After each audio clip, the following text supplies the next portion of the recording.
नहीं, मैं ऐसी जिल्लत की मौत नहीं मर सकती।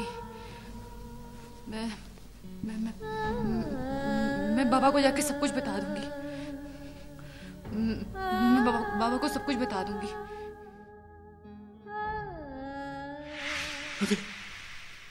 तुमने तो हमें किसी को मुंह दिखाने लायक नहीं छोड़ा। तुमने सकाफत रिवाज के चादर से बाहर पांव फैलाकर अपने वालिदैन को मुतब्बरीन और पूरे इलाके के सामने बेइज्जत कर दिया।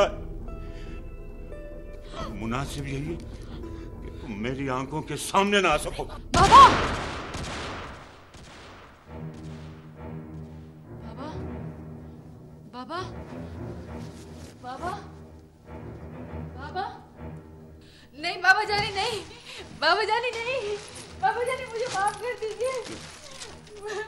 बाबा जानी मुझे माफ कर दीजिए, मैं आप लोग के बगैर नहीं रह सकती। बाबा जानी क्या हुआ है बच्चे, क्या हो गया है तुमको? मामा मुझे बस आप लोग की दूरी का, मामा मैं आप लोग के बगैर नहीं रह सकती। नहीं बेटा, हम तो तुम्हारे साथ बाबा जानी। गुल, जब से मलाली आई है बहुत परेशान रहती है, तन्हा रहती है। जाओ इसके साथ, ले जाओ इसे। बेटा कुछ देर के लिए अपनी परेशानियों को भूल जाओ। जाओ जाओ आओ।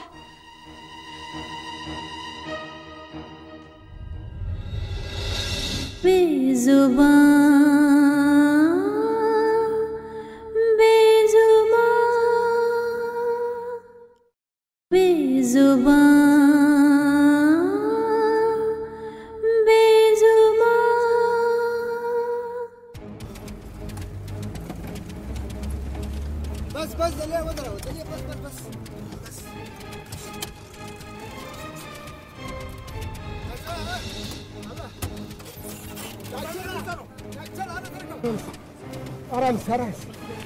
आराम से दर्जा निशर दे।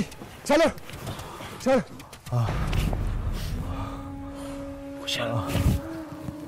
खुशहाल।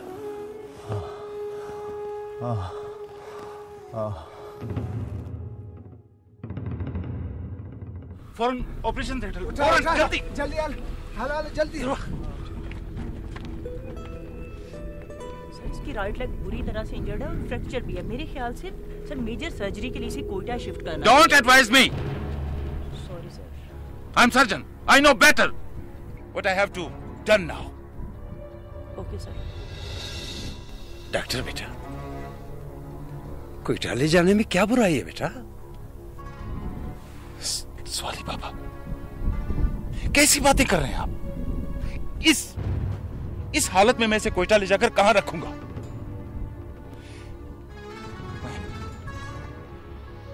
मैं मुर्गी और बाबा जान को मजीद दुख नहीं दे सकता। जो अजियत इसने बाबा जान और मुर्गी को देनी थी वो दे दी, मैं नहीं दे सकता।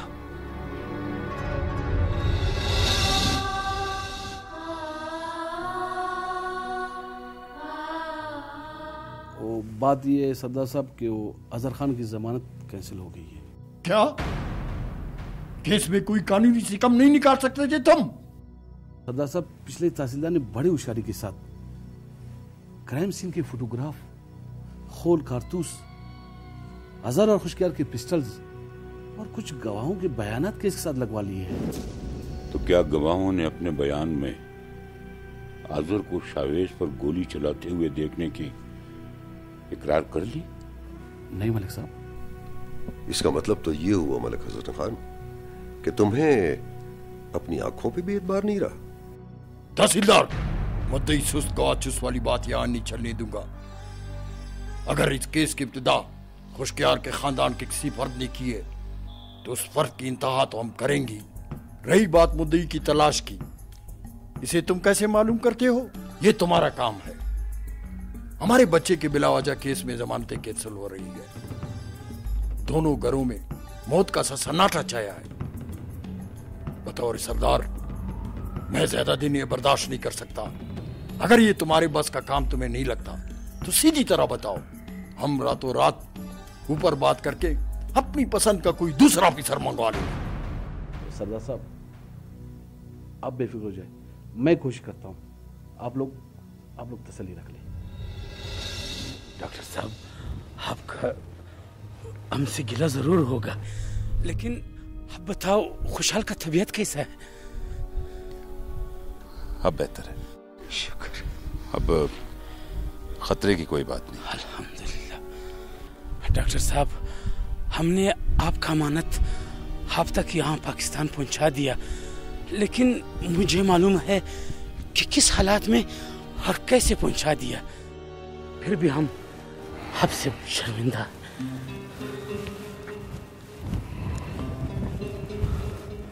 तुम्हारी बहुत मेहरबानी।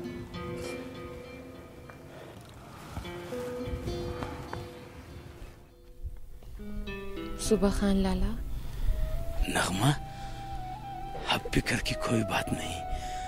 खुशहाल खान का तबीयत खतरे से बाहर है।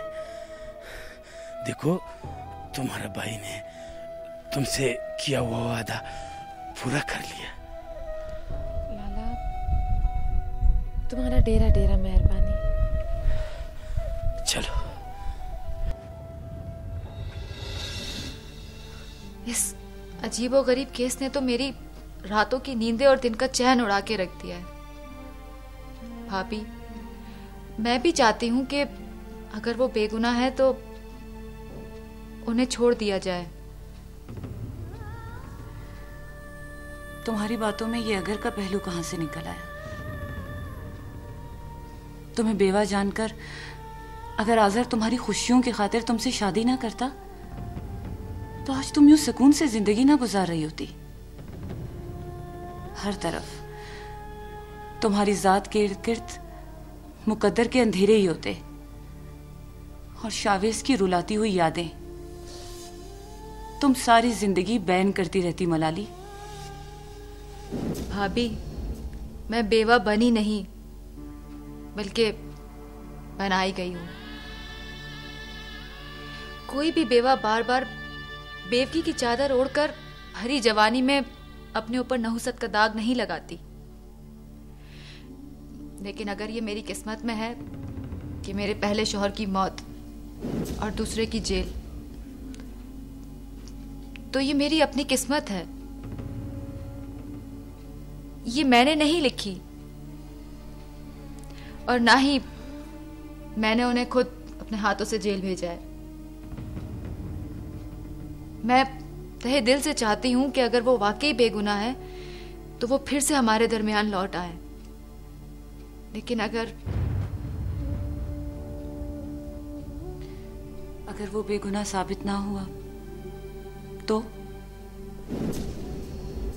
अगर उसे गुनाहगार समझकर फांसी पे लटका दिया गया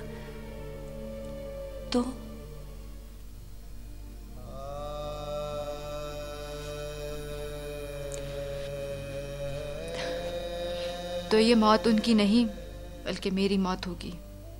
मेरी दूसरी मौत। भाभी, जितना दुख मुझे उन्हें बेकसूर जानकर सजा मिलने का होगा, उससे कहीं ज्यादा दुख मुझे उन्हें कसूरवार जानकर सजा ना मिलने का होगा।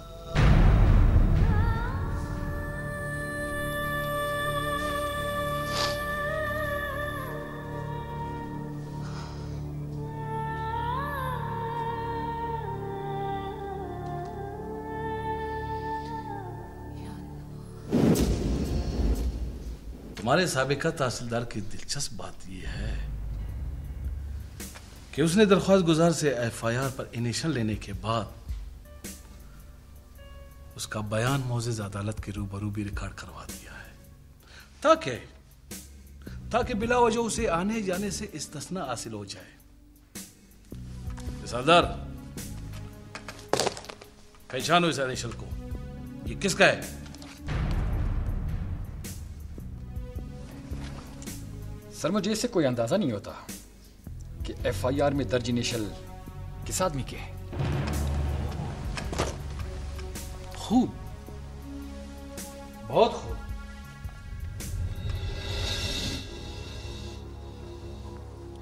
मैं अच्छी तरह जानता हूं तुम्हें और तुम्हारे उस तहसीलदार के गठजोड़ के बारे में।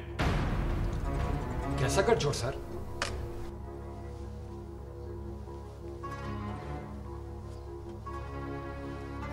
हर बार मुश्तरका गश्त अल्लाह की रजा के लिए लगाते थे या आवाम की फलाह के लिए या अपने इस जेब के लिए?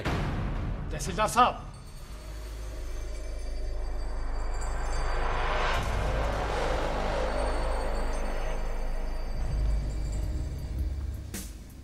इस सारे अरसे में